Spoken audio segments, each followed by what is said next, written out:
The sound reached him before she did. Damien Voss had been crossing level 2 of the Voss Capital parking structure, keys already in hand, when something made him stop. Not a sound so much as the absence of one, the specific quality of silence that follows a sound a person did not mean to make. He had been in enough rooms over the years to know the difference between empty silence and the kind that someone was holding together with effort. He stood still for a moment under the yellow light of the overhead fluorescence and listened. There, low, from the far end of the level, past the last row of cars, where the support column threw its wide shadow against the back wall. He did not call out. He walked toward it. The structure at 9:40 in the evening was mostly concrete and shadow.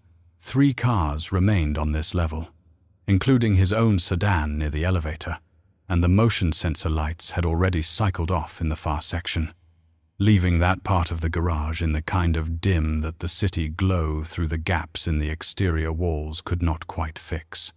When he rounded the column, the light followed him on a sensor delay, and in the half-second before it clicked on, he saw her by the glow of the city alone, Elise Navarro, sitting on the floor with her back against the concrete, knees drawn up, phone face down beside her hip, a photograph held in both hands.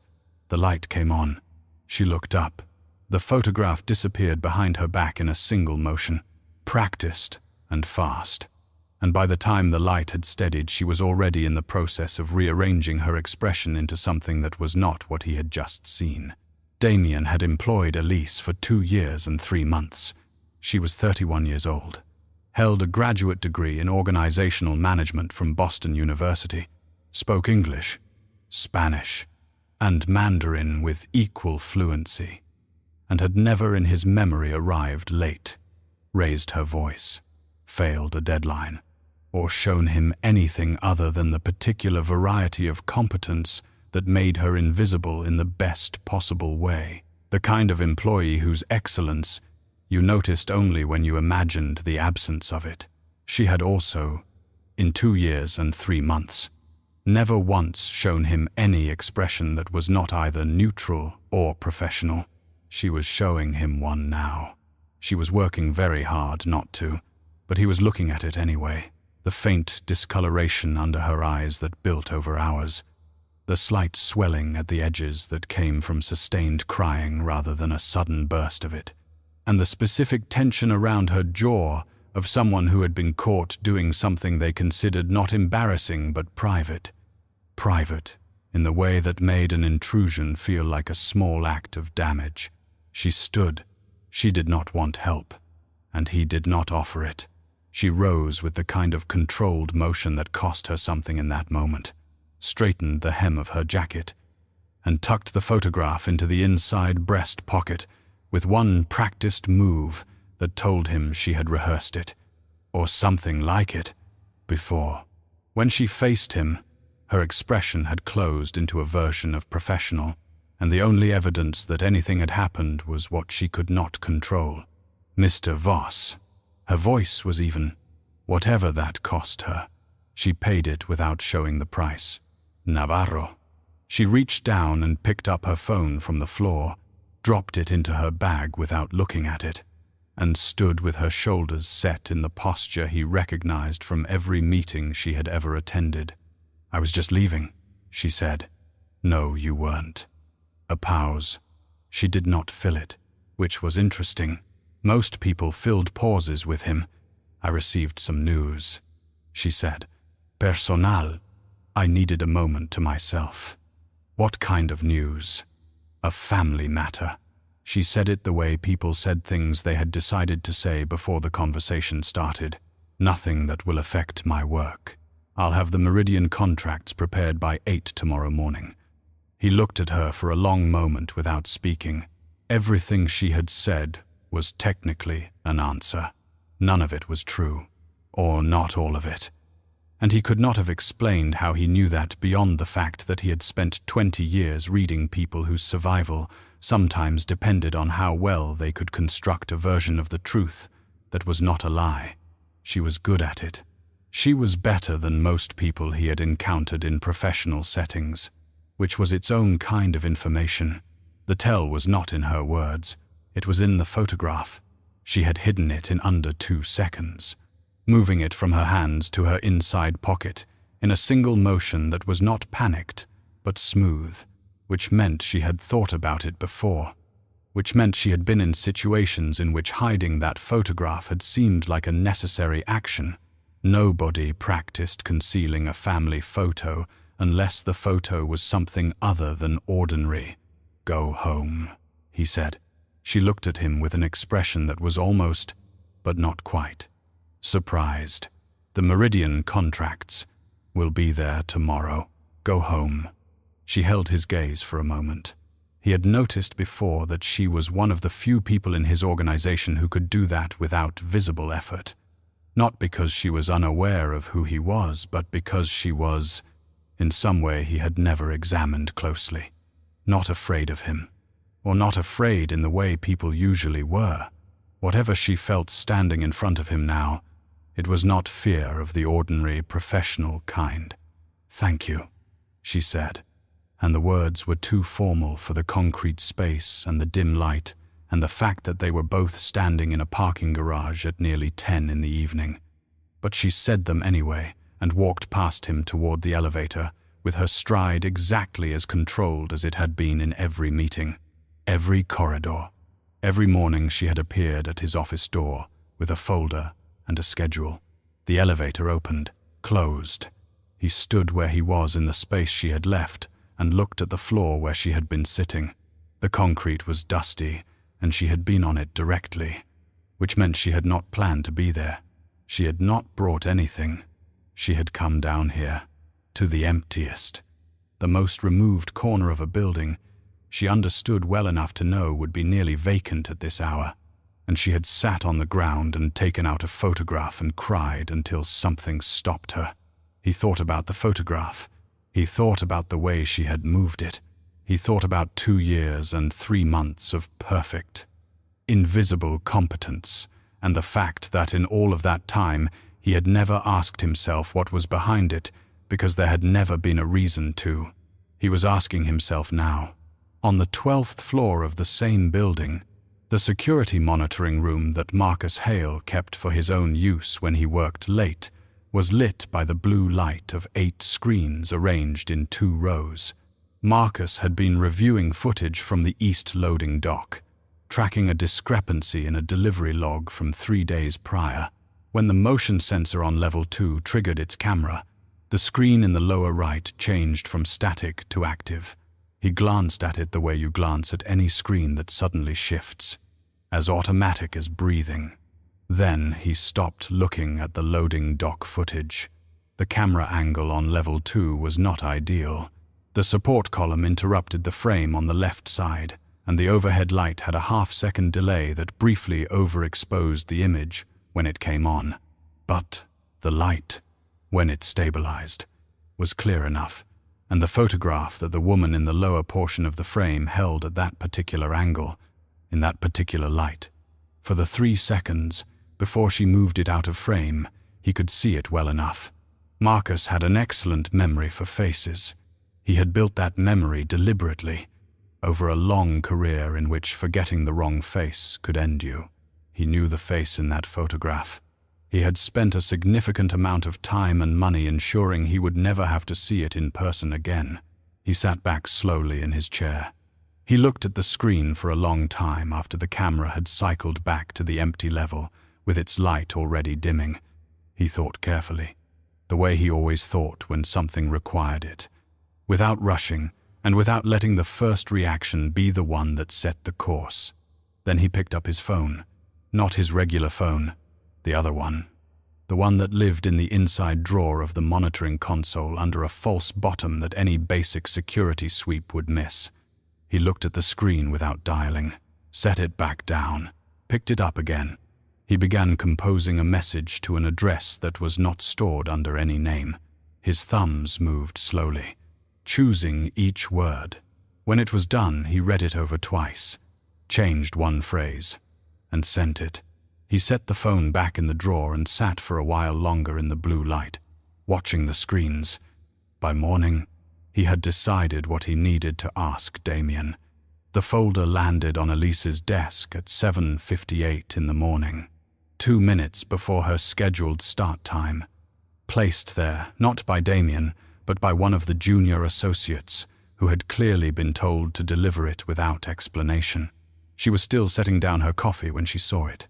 The label on the tab was printed, not handwritten, and it said only, Navarro Legacy Files Digitization and Index. She sat down. She did not open it immediately. Around her, the 42nd floor was coming to life in its usual pattern, the low sound of keyboards. The elevator, opening and closing. Someone in the West conference room testing the projector. She had worked on this floor long enough that the rhythms of it had become part of her own rhythm, and disruptions to it registered the way physical sounds registered, as something slightly wrong in the air. This morning, everything sounded the same. Nothing was the same. She opened the folder. The first document was a memorandum dated 11 years and 7 months ago, on Voss Capital internal letterhead. Subject line, Operational Review, Navarro Security Breach. She read the first paragraph, and her hands went still on the paper. She read it again. Then she turned to the second page, and the third, and kept turning, moving through the stack with the focused attention she brought to everything at this desk.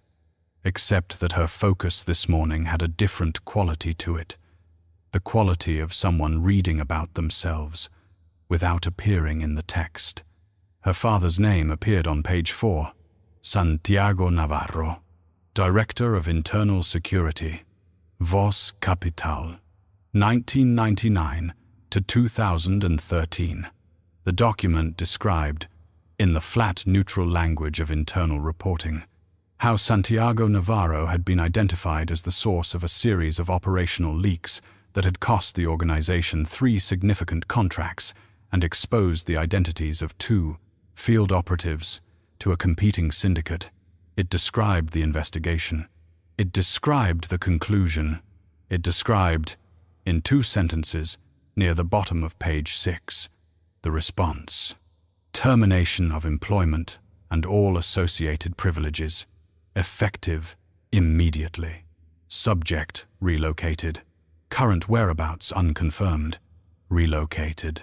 She set that page down carefully and picked up the next one. She had known, in the abstract, that these files existed.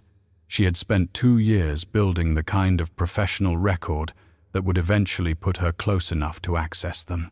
What she had not known, and what she was learning now, reading page by page in the ordinary noise of a Tuesday morning, was how thorough the internal narrative had been. Every piece of evidence cited was real evidence. Every witness statement was from someone who had worked with her father. The case against Santiago Navarro as the source of those leaks was not a rushed job. Someone had built it carefully, over time, with attention to the gaps. Someone had wanted it to hold. She was on page 9 when she found the name.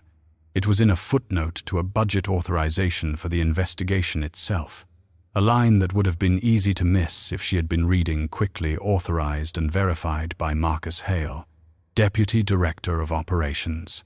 The date on the authorization was 3 weeks before the investigation officially opened, 3 weeks before anyone had formally identified Santiago as a suspect. Marcus Hale had already authorized the budget for investigating him. She looked at that line for a long time. Then she took out her phone, angled the document on her desk, and photographed it. She photographed the page before it and the page after it.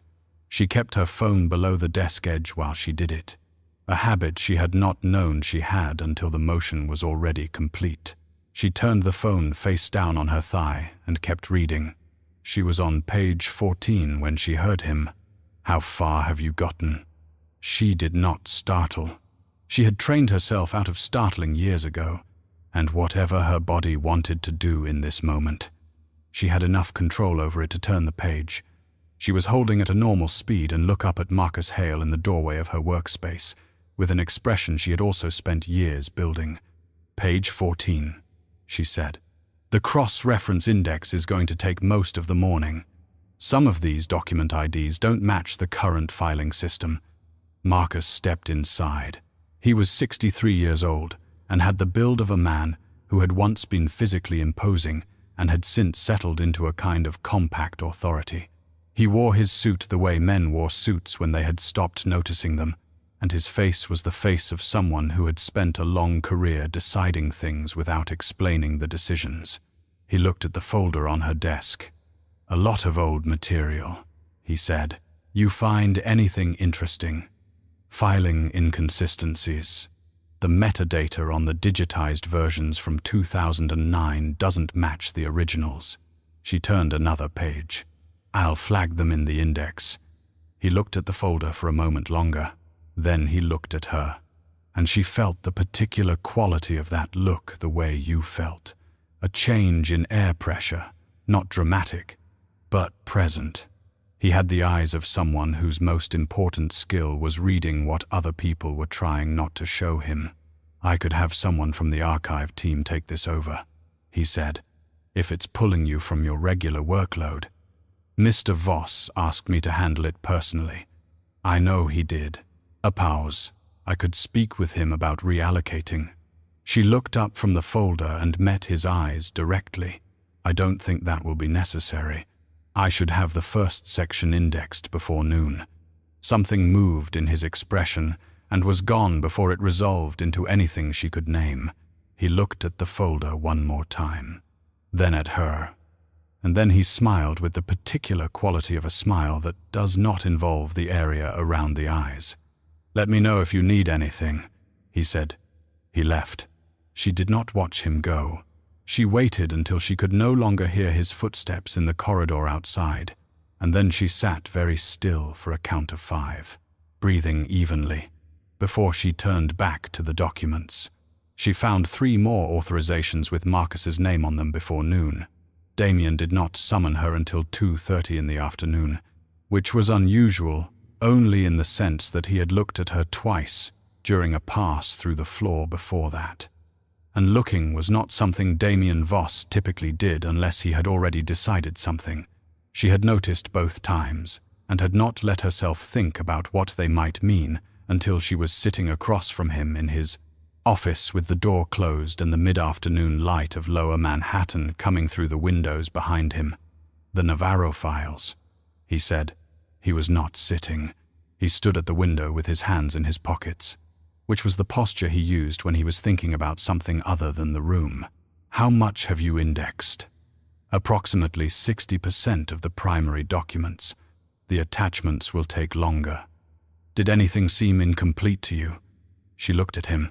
The question was specific in a way that a routine request for digitization would not have generated.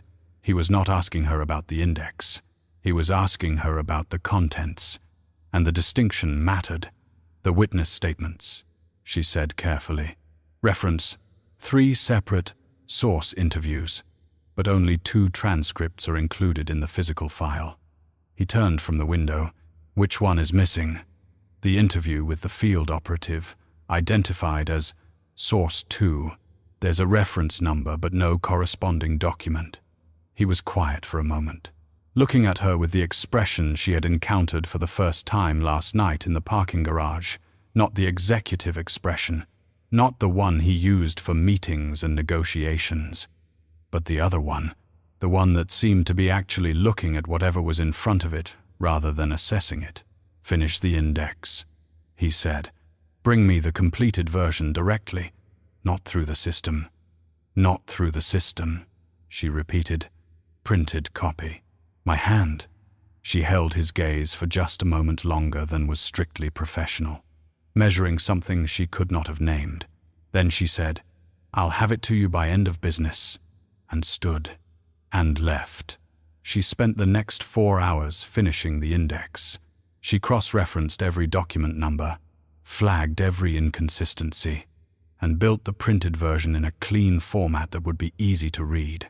She also, while doing this, thought carefully about what Damien had just asked her and what it meant that he had asked it. He was looking for the missing transcript. He was looking for it in a way that bypassed the standard filing system, which meant he did not want the search to be visible, which meant he had a reason to believe that the missing transcript mattered, and a reason to believe that someone with access to the system might notice him looking for it. She thought about Marcus in her doorway that morning.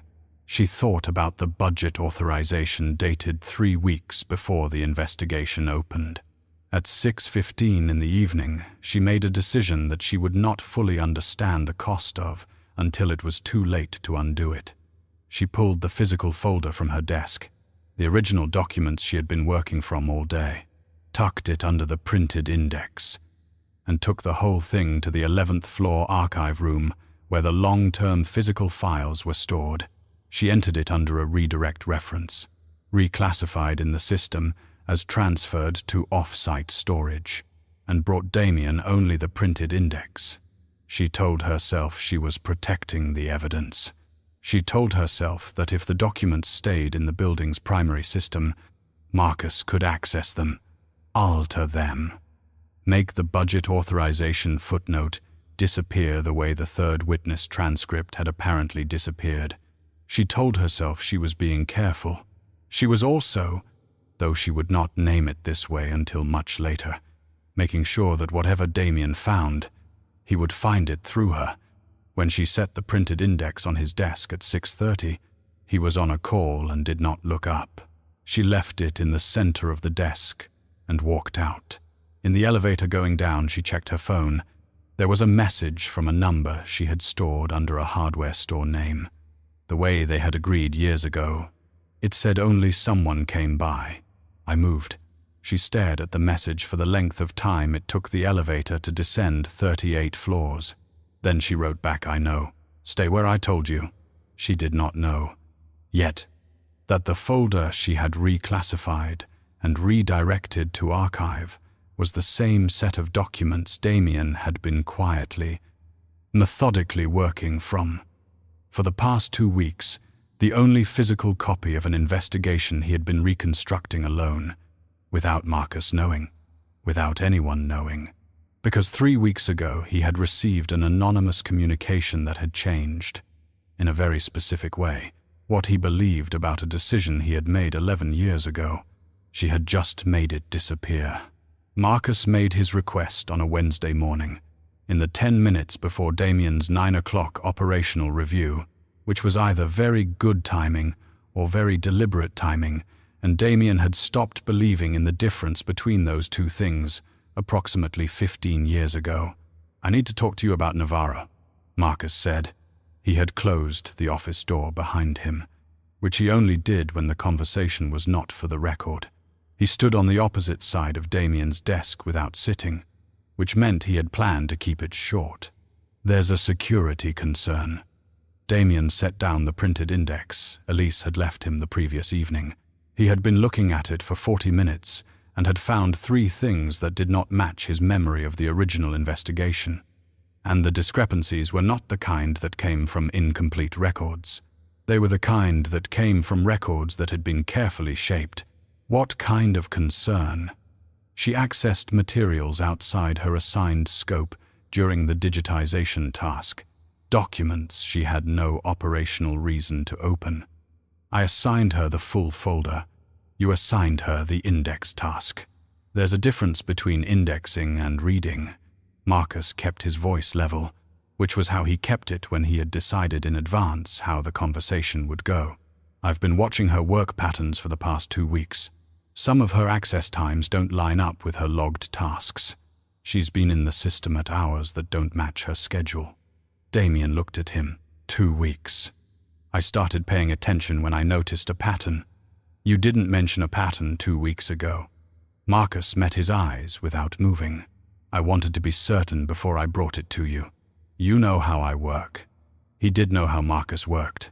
He had known how Marcus worked for 22 years, which was precisely why he was aware that Marcus bringing a concern to him in the 10 minutes before a meeting, framed as a security issue requiring immediate personnel action, was not how Marcus worked when he was being straightforward.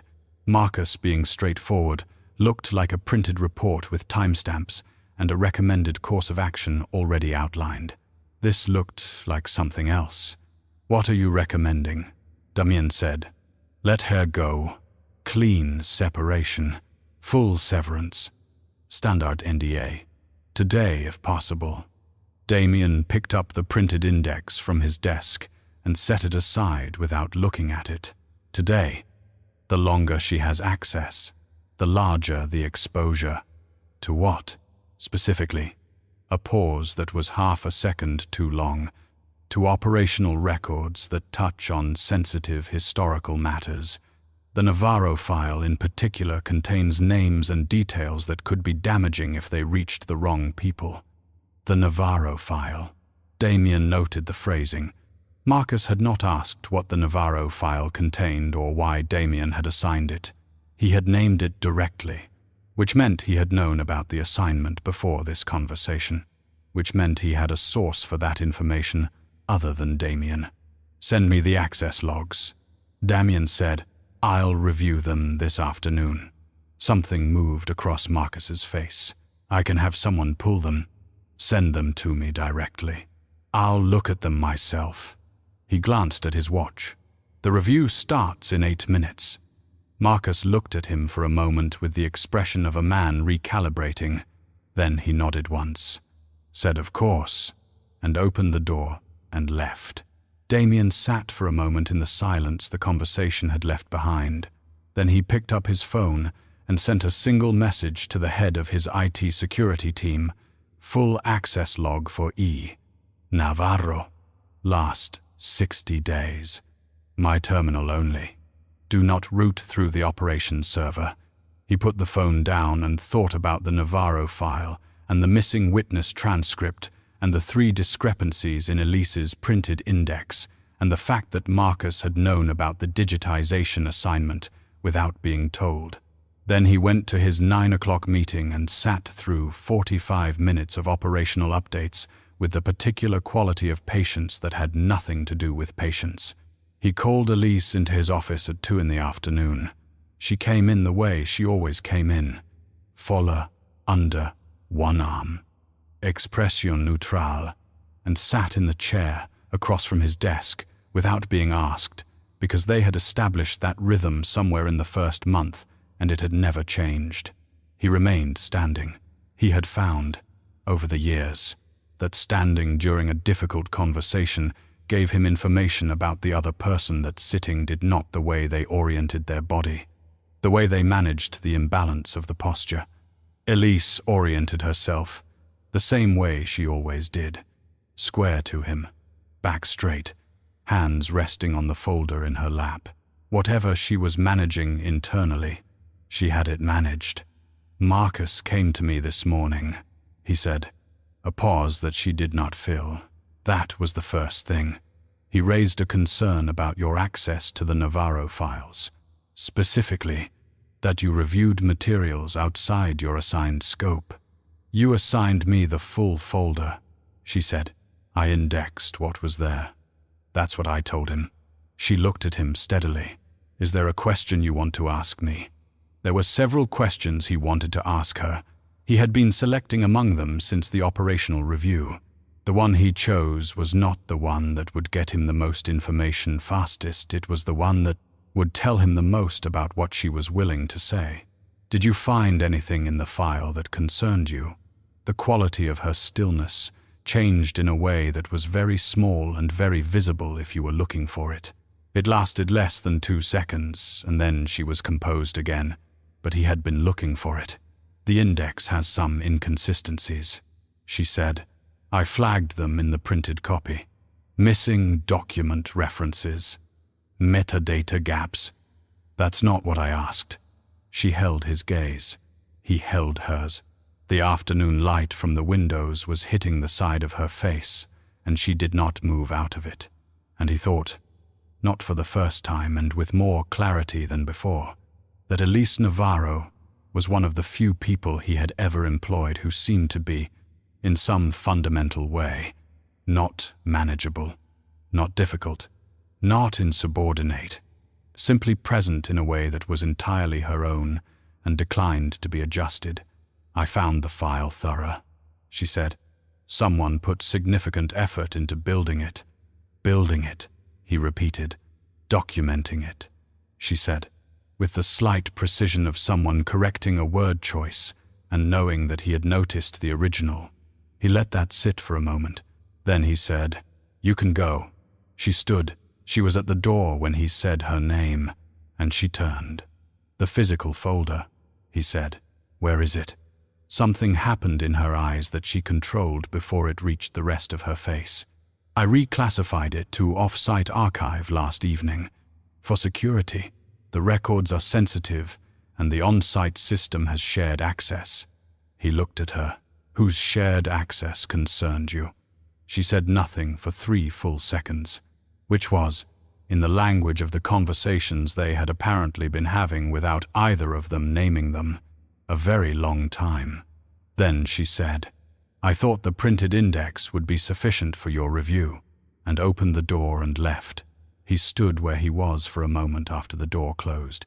Then he sat down, pulled up the IT security log his team had sent to his private terminal, and started reading Elise Navarro's system access history for the past 60 days. What he found did not match what Marcus had described. Her access times correlated precisely with her assigned tasks. The only deviation was a 40-minute window yesterday afternoon during which she had accessed the Navarro folder, which was the window during which he had assigned her the Navarro folder. There was no pattern. There was no anomaly. There was a woman doing exactly the work she had been asked to do. He closed the log. He sat for a long time looking at the middle distance while Lower Manhattan did what it always did outside his windows, which was continue at a pace that had no relationship to anything happening in this room. Then he opened a different file on his private terminal. Not the access log, a document he had been building for 2 weeks, since the anonymous communication had arrived. Structured as a private reconstruction of the 2013 Navarro investigation from the ground up. He had not told Marcus about it. He had not told anyone about it. He had started it because the anonymous communication had included one specific detail that could not have been fabricated, a reference to a conversation that only 3 people had ever known about, and one of those 3 people was dead, and Damien was one of the other 2. The third was Santiago Navarro, which meant Santiago Navarro was alive, which meant someone had been lying to him for 11 years about whether the response to the investigation had been carried out as ordered, and about what Santiago Navarro actually was. He had been careful. He had been methodical. He had reconstructed the timeline and found 4 points at which the evidence against Santiago could have been introduced rather than discovered. And each of those 4 points had a name attached to it in the operational record, and 3 of the 4 names were people who no longer worked for him, and the 4th was Marcus Hale. He had needed the physical file to confirm it. He had needed the 3rd witness transcript, which he now knew was missing from the folder and had never been digitized, which meant it either did not exist or had been removed before Elise ever opened the folder. The physical folder that Elise had reclassified to off-site archive the previous evening. He closed the document on his terminal. He thought about Elise reclassifying the folder. He thought about why someone would do that. He thought about the photograph in the parking garage, the one she had hidden in half a second with the muscle memory of someone who had practiced it, and he thought about her name, and he thought about the name on the file. And he put those things together in the particular way he put things together when he did not want what they were adding up to be what they were adding up to. He was still sitting there at 7 in the evening when his phone rang from the number he kept for legacy communications, the channel that only a small number of people from the organization's history had ever been given. He did not recognize the incoming identifier, which was not unusual for that channel. He answered it. No voice. A text sent through the channel instead of a call, which was a protocol he had last used in 2011. The message was 4 words: "They found where I am." He stared at the message for a long time. Then he looked at his door. through which Elise Navarro had walked 40 minutes ago with her folder and her controlled expression and her answer that had not been an answer. And he thought about her name again. And this time he let himself finish the thought. He was already moving before he had fully decided to move.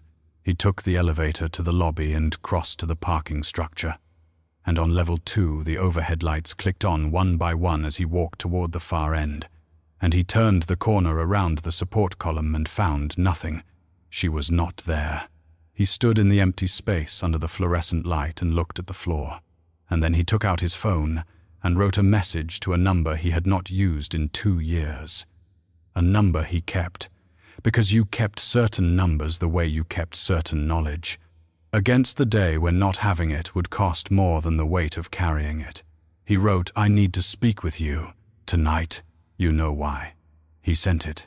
He stood in the empty parking structure and waited, with the overhead light buzzing faintly and the city noise coming through the exterior gaps and the particular quality of stillness that settled over a space in which something was about to become irreversible. His phone showed the message as delivered. Then, as read, no reply came. 3 floors above him, in the security monitoring room, Marcus Hale sat in the blue light of his screens. He was not looking at the parking structure camera this time. He was looking at a message on the secondary phone. A message he had received 47 minutes ago from a contact he paid to watch a specific address in a specific neighborhood of Newark, New Jersey. The message included a photograph. He looked at it for a long time. Then he made a call. Not from the secondary phone, but from a third device. A clean one. And when someone answered, he said, "Only. Move up the timeline. Tonight." He ended the call and sat in the blue light and did not feel the thing that most people would have called guilt, because he had stopped feeling that particular thing a long time ago. What he felt instead was the clean, cold clarity of a man who had spent 20 years building something and was now in the final position before the last move. He just needed one more night. She heard him before she saw him. The parking structure on level 2 was the same as it always was at this hour, concrete and shadow and the faint smell of exhaust that never fully left, and Elise had come here because it was the only place in the building where the cameras had a blind spot behind the column, and she needed 30 seconds to make a phone call without being watched. She had just ended the call when the elevator opened and the footsteps came, and she knew them before she could have explained how she knew them. The particular weight and pace of someone who did not adjust their stride for the space they were in because they had never needed to. She stepped out from behind the column. Damien stopped when he saw her. They stood approximately 8 feet apart in the yellow light, and for a moment neither of them spoke. And the silence had a different quality from any silence they had shared in 2 years of shared professional space. It was the silence of people who had been pretending something that was no longer available to be pretended. He said, "Come with me." Not a question, not quite an order. Something in between that she had never heard from him before, and that she understood, with a clarity that arrived before she had time to debate it, meant that what was happening now was outside the structure of everything they had been to each other until this moment. She followed him to the far end of the level, past the last row of cars, to the space behind the column where she had been 2 nights ago. He stopped there. He turned to face her. He put one hand in his pocket, and with the other he held out his phone, screen facing her, and she looked at it. It was a photograph of her father, not the photograph she carried, a different one, more recent. Taken from a distance with a long lens. Santiago, standing outside a building she recognized as the apartment complex in Newark she had helped him find 14 months ago. The timestamp in the corner read 3 days prior. She looked at the photograph for a long time. Then she looked at Damien. "Marcus showed you this," she said. "Marcus sent it to someone else first." He said, "I intercepted it 2 hours ago. It was attached to an instruction." She heard what he was not saying, and felt it move through her like cold water. What kind of instruction? The kind that has a timeline. He took the phone back. Tonight. She heard that word and the space around it seemed to compress. She had spent 7 years managing fear the way she managed everything else, as information to be processed and acted on rather than experienced. And she was processing it now, but there was something underneath the processing that she could not keep to the management level. Something that had to do with a 14-year-old girl watching her mother's face when the phone rang and the news came, and the particular quality of that kind of loss that never became past tense. "Where is he?" she said. "Newark. The building in the photograph. I have 2 people there now, but Marcus's contact has a head start." He paused. "I can get him out. I have a place he can go where Marcus doesn't have reach. But I need you to tell me something first, and I need you to tell me the truth." She looked at him. "Are you Santiago Navarro's daughter?" The question landed in the space between them, and she did not move, and she did not look away. She had rehearsed versions of this moment for 2 years. She had built responses, layered them, prepared for different versions of the conversation, depending on what he knew and how he had come to know it.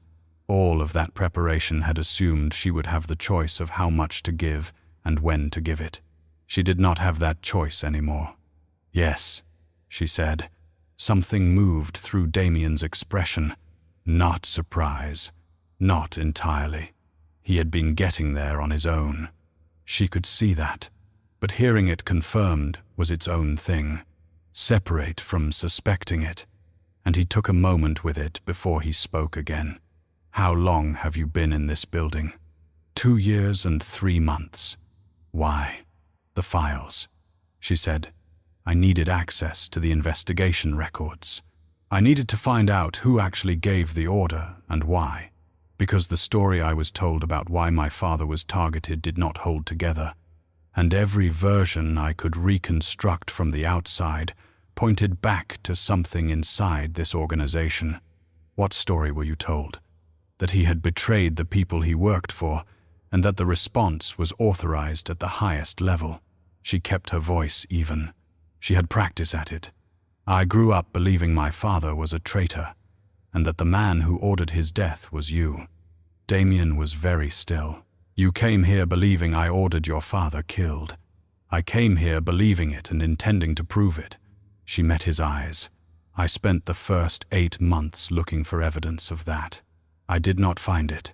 What I found instead were gaps in the record that did not look like omission. They looked like construction." He said nothing. She kept going because stopping now would mean she had to think about what she was doing, and if she thought about it, she might not finish. The budget authorization for the investigation was signed 3 weeks before the investigation officially opened. The name on it is Marcus Hale. I found it in the physical folder. I photographed it. She reached into her bag, took out her phone, and pulled up the image. She held it out to him. He took the phone and looked at the screen. She watched his face.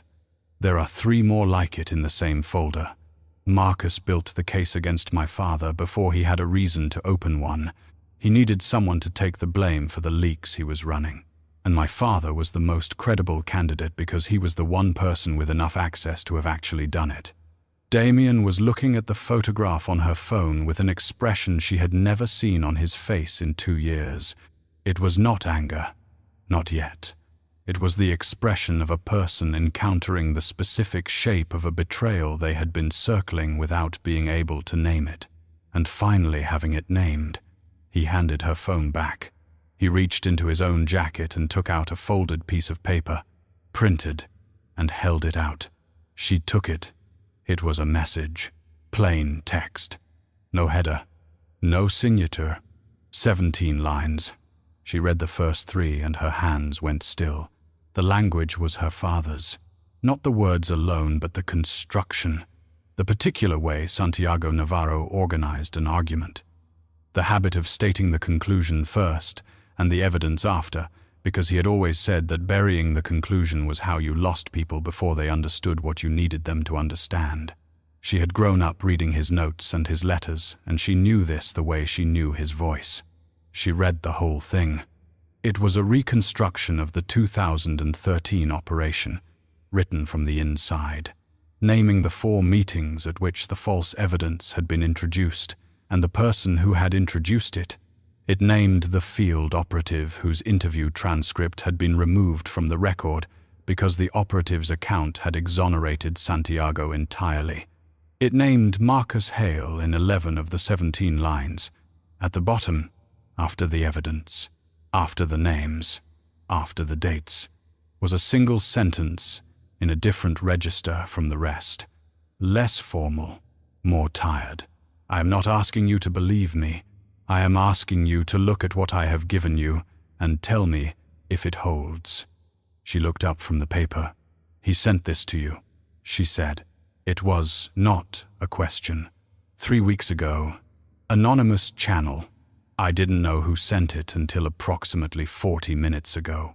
He was watching her face the way he had watched her face in the parking structure 2 nights ago. With that same quality of actually looking, I have been reconstructing the investigation from my end since I received it. The physical file you reclassified to off-site archive was the last piece I needed. The 3rd witness transcript, if it still exists, would be in the attachment records that predate the digital system, paper only. The off-site archive is where those would be stored. She understood what he was telling her and felt the ground shift under her in a way that was not metaphorical. She had moved the file to protect the evidence from Marcus.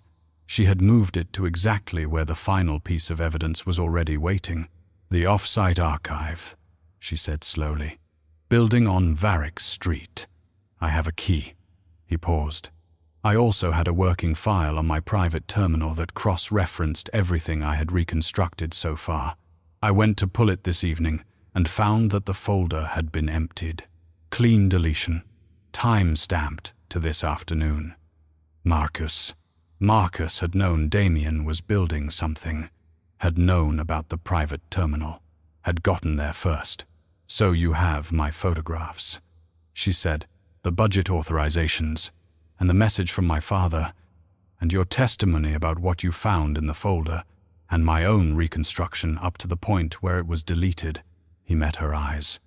It's enough to open a formal review. It is not enough to move Marcus tonight.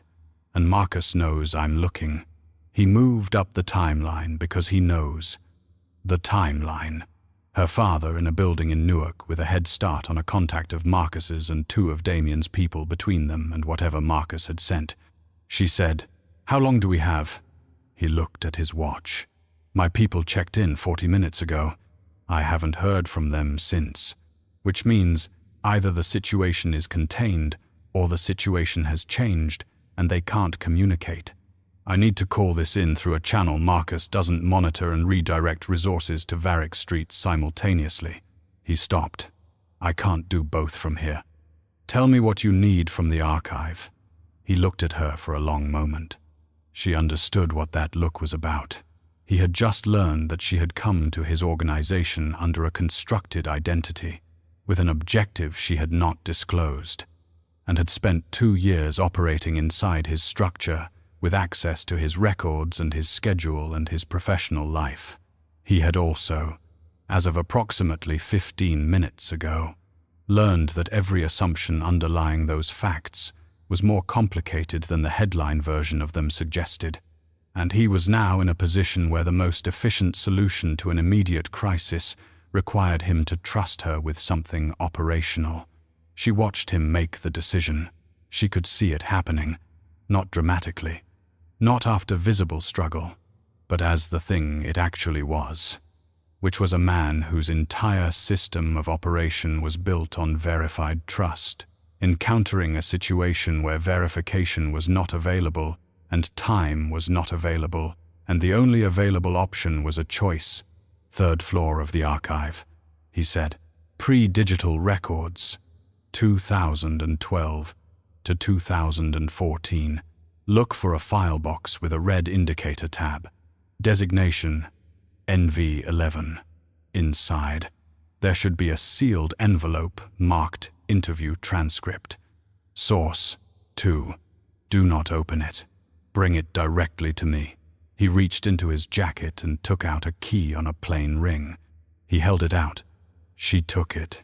The building manager's name is Terence. Tell him I sent you. He'll let you into the floor. She put the key in her bag. She looked at him. My father, she said. I have people moving to him now. A different team. Not through the operations channel. He'll be at a secure location in Red Hook within the hour. He held her gaze. I'm not going to let Marcus finish what he started. Not because of what you've told me tonight. Because of what your father sent me 3 weeks ago, and what I've been looking at since. And because 22 years is a long time to trust someone, and I want to know if I've been wrong about it. She looked at him for another moment. And there was something she wanted to say. Something about 7 years, and a 14-year-old girl, and a mother who had died in a hospital in Queens, with the specific exhaustion of someone who had run out of the energy required to keep being afraid. But she did not have the words for it right now, or the time, or the right shape for the distance that still existed between them, even in this moment. She said, I'll call you when I have the envelope. She walked toward the elevator. She was almost there when he said her name. Not Navarro, her first name, the one he had never used in 2 years, and 3 months of shared professional space. She stopped. I should have looked harder, he said. In 2013, I should have looked harder before I made that call. She stood with her back to him, and the elevator door opening in front of her, and the city noise coming through the gaps in the concrete walls. And she thought about what that cost him to say, and what it would cost her to answer it right now. And she decided that some things could only be answered when there was enough time to say them correctly. She stepped into the elevator. The door closed behind her. The archive building on Varick Street was a converted warehouse. 7 stories of pre-war brick that the city had swallowed so completely it no longer looked like anything other than what it was now, which was a place that stored things people needed to keep but did not need to see. Elise had been inside it once before, a year ago, delivering a box of physical contracts on Damien's behalf. She had noted the layout then the way she noted all layouts, as information that might eventually be useful. She had not known, at the time, what it would be useful for. Terence was a man in his late 60s with the unhurried quality of someone who had watched a great many urgent people move through a space that had no interest in urgency. He looked at the key she showed him, looked at her face, and said Mr. Voss called ahead in the tone of someone confirming a fact rather than granting a permission, and led her to the 3rd floor without further conversation. The room was exactly what the building suggested it would be. Metal shelving in rows under fluorescent light, the particular smell of paper and climate control and time. File boxes labeled in a system that predated anything digital and had never been converted because conversion would have cost more than the records were presumed to be worth. She found the row. She found the designation. She found the box with the red indicator tab. And when she lifted the lid and moved through the folders inside with careful hands, she found, near the back, a sealed envelope with the words, Interview Transcript Source, 2NV11, written in a handwriting she did not recognize. She stood in the 3rd floor archive room and held it, and did not open it, the way he had asked. Because he had asked, and because the asking had been its own kind of statement. She called him. He answered before the 2nd ring. She said, I have it. He said, Stay there. I'm coming to you.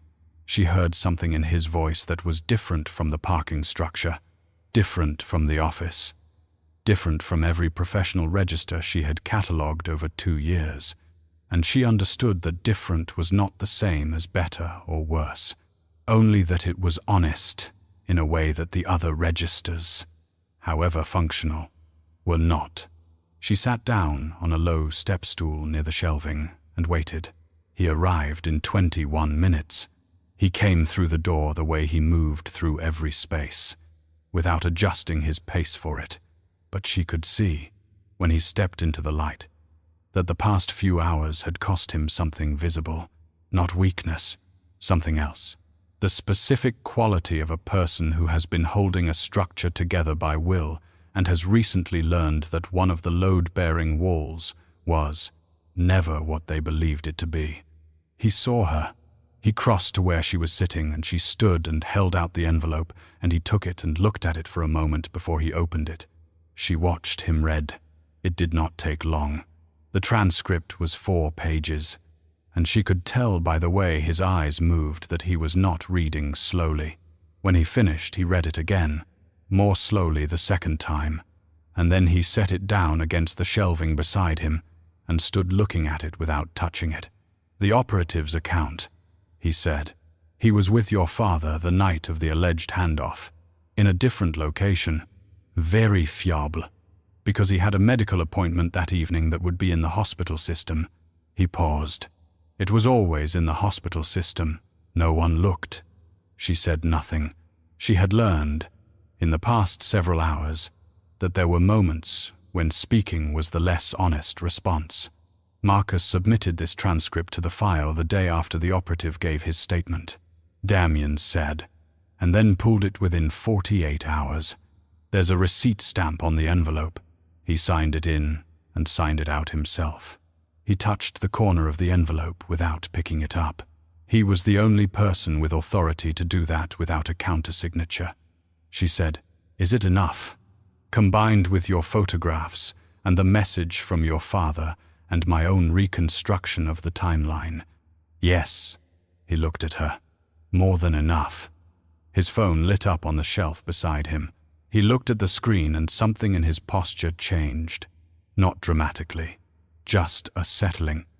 The way a person settles when something they have been braced for resolves in the direction they needed it to resolve. He read the message and set the phone down. "Your father is in Red Hook," he said.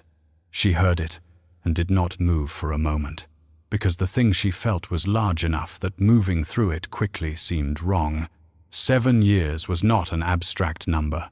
7 years was a specific accumulation of phone calls at odd hours, and messages sent through hardware store names and photographs carried in inside pockets, and the knowledge, held carefully for a long time, that the man in those photographs was alive because they had both been cautious enough, but alive at a cost that neither of them had ever spoken about directly. "Thank you," she said. He looked at her. "Don't thank me for something I should have done 11 years ago. You didn't know what you didn't know. I didn't look hard enough to find out." She held his gaze. "No, but you looked when someone gave you a reason to. That's not nothing." He was quiet for a moment, and she could see him deciding whether to accept that or argue with it, and she could see him decide to accept it. Not easily, but genuinely. His phone lit up again. He looked at it, said something low under his breath, and picked it up. She watched his face as he read. "Marcus," he said. "He's at the building. Not the archive. The office building." He had gone back to the office, which meant he was retrieving something, or destroying something, or making a calculation about what his options were now that his timeline had not produced the result he had arranged for it to produce. She thought about a man who had spent 22 years building a position inside an organization by being indispensable, and what that man did when the indispensability was about to be interrogated. "He'll go for the monitoring room," Damien said. He was already moving toward the door. "The secondary devices. If he clears those, we lose the communication records." "The photograph you intercepted," she said. "The one of my father with the instruction attached. Where is it?" "My private terminal. Offline storage. Separate drive." He paused at the door. "Marcus can't reach it without the physical drive, which is not in the building. Then you have what you need regardless of what he clears." He looked at her across the archive room, and the look had the quality of a person recalibrating. Not his assessment of the situation, but something more specific. You think he'll run? I think he's been building toward independence for a long time. The money he was paid for the leaks wasn't for loyalty to whoever he was selling to. It was capital. He has somewhere to go. She paused. And I think he knows, right now, that tonight did not go the way he needed it to go. Damien considered this for a moment. If he runs, he's outside my jurisdiction. He's outside your jurisdiction in the traditional sense, she said. But you have the transcript and the photographs and the message and 2 weeks of reconstructed documentation. There are people whose jurisdiction he would very much fall inside, if the right information reached them through the right channel. He looked at her for a long moment. You've thought about this. I've had 2 years to think about what happened after I found what I came here to find. She met his eyes. I did not come here to watch Marcus Hale disappear into whatever he built for himself. But I also did not come here to watch you dismantle 22 years of your own organization to handle one man in one evening. There is a version of this that is cleaner than that. He was quiet. She could see him working through it, not resisting it, but examining it. The way he examined everything, by looking at the load-bearing elements and determining which ones he was willing to trust. The monitoring room, he said finally. Let him clear it. Let him think he's gotten ahead of it. He took out his phone and made a call. Short and specific. A name she did not recognize, and 4 sentences that she understood as instructions to ensure that Marcus Hale's exit from the building was documented thoroughly and from multiple angles, none of which were the angles Marcus would think to check. He ended the call. They stood in the archive room for a moment in the particular silence of something that has been held tight for a long time and has been released but has not yet resettled. The formal review, she said. I'll open it in the morning. Independent counsel. Outside the organization. Your photographs and the transcript go to them directly. He paused. Your father's testimony. If he's willing. He'll be willing. She said it without hesitation, because she knew her father, and the thing Santiago Navarro had wanted for 7 years was not safety. Safety was what she had been trying to give him while he waited for what he actually wanted, which was to stop being wrong in the record. He's been waiting to be willing. Damien nodded once. He picked up the transcript envelope from the shelf and folded it carefully into his inside jacket pocket. He looked around the archive room for a moment with the expression of a man who had just spent several hours in a situation that required him to be entirely himself, and was now in the aftermath of that, which was its own kind of exposure. She understood the feeling. They took the elevator down together. Terence was at the ground floor desk, reading something, and looked up when they came through and said goodnight without inflection. The way people said goodnight in buildings that had seen everything and were not impressed by any of it. Outside, it was the particular kind of New York night that August produced, warm and close, and smelling of the river a few blocks west. The street traffic reduced to the occasional cab and the distant rhythm of the city settling into its later hours. They stood on the sidewalk for a moment. She should call her father. She needed to call her father. Needed to hear his voice in real time for the first time in 4 months and know for herself that the Red Hook location was not a careful phrasing, designed to tell her what she needed to hear. She would do that. She would do it as soon as she left this sidewalk. Damien said, "Are you going to tell me the rest of it?" She looked at him. What rest? The part you've been deciding whether to say for the past 2 hours. He was not looking at the street. He was looking at her with the expression that had first appeared in a parking garage 2 nights ago and had not entirely left since. You're not a person who omits things because they're difficult. You omit things because the timing isn't right. So, she thought about a 14-year-old girl and a hospital in Queens and the particular shape of the kind of grief that never fully resolved because it was built partly from injustice rather than only from loss. She thought about what it had cost to walk into this building 2 years ago, with a constructed name and a real degree, and a plan that had required her to be someone who did not feel the things she felt, professionally and consistently, for as long as it took. She thought about what it had cost, and then she thought about the fact that it had worked, which was not the same as saying the cost was worth it, only that it had produced the result. And the result was her father in Red Hook, and a sealed transcript in Damien's jacket pocket, and Marcus Hale clearing a monitoring room that would not save him. "I stopped believing you ordered it after 8 months," she said. "I stayed because by then I had found enough of the gaps to know the real answer was inside the organization, and I was already inside the only position that gave me access to look for it." She paused. "And because the work was interesting, and because..." She stopped. "He waited. Because I stopped being able to think of you only as the reason I came here," she said. "And that made everything considerably more complicated." He was quiet for a moment. The street was quiet around them. Somewhere, a block north, a car alarm started and stopped almost immediately, as if it had thought better of it. "I owe your father an apology," he said. "I intend to give him one, in person. He'll appreciate that. And I owe you." "You don't owe me anything, Elise." He said it the same way he had said it in the parking structure 2 nights ago, with the same quality, the same weight that her name had not had in 2 years of professional distance, and now did. "Let me finish."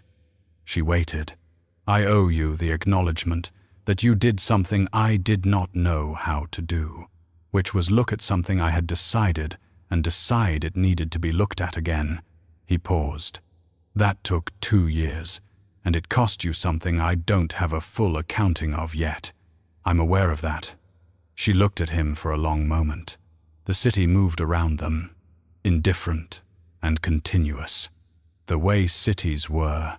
She thought about the fact that she was standing on a sidewalk in Lower Manhattan at nearly midnight, with the transcript that ended 7 years of her father's exile in the pocket of the man who had, with imperfect information and a betrayed set of instincts, set those 7 years in motion, and that the thing she felt standing here was not simple, was not clean, was not anything that could be filed under a single heading, but was also, underneath all of that, something she had not expected. It felt like ground, solid and actual and worth standing on. "Are you hungry?" he said. She looked at him. "There's a place on Hudson Street that stays open until 2. The food is good, and the tables are far enough apart that you can have a conversation that isn't someone else's business." He paused. "I would like to have a conversation that isn't anyone else's business." She looked at him for a moment longer. She thought about calling her father, which she would do, which she needed to do, and which could happen in the next 20 minutes, before a restaurant on Hudson Street, if she walked slowly and he waited without complaint, which she suspected he would. She thought about 2 years and 3 months, and a parking garage, and a sealed envelope, and a photograph she had carried in an inside pocket for so long she had stopped noticing its weight. She thought about ground. "Yes," she said. They walked north on Varick Street, and the August night moved around them, warm and continuous, and the city did what it always did, which was keep going in every direction at once, with no particular interest in any single story unfolding inside it. This one was just beginning.